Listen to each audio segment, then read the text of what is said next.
In this video, I'm going to show you how to set up a custom message in Facebook Marketplace that you could use to quickly send a message to a seller.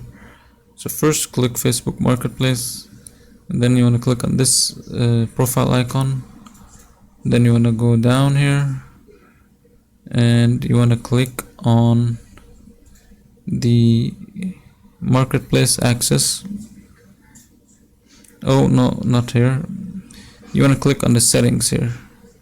So you want to scroll down and click set a custom message over here. Click on this, and here you want to type your message.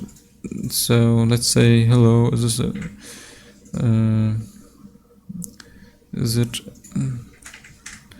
available? I am let's say I am very interested. Oops, I wrote this incorrectly. I am very interested.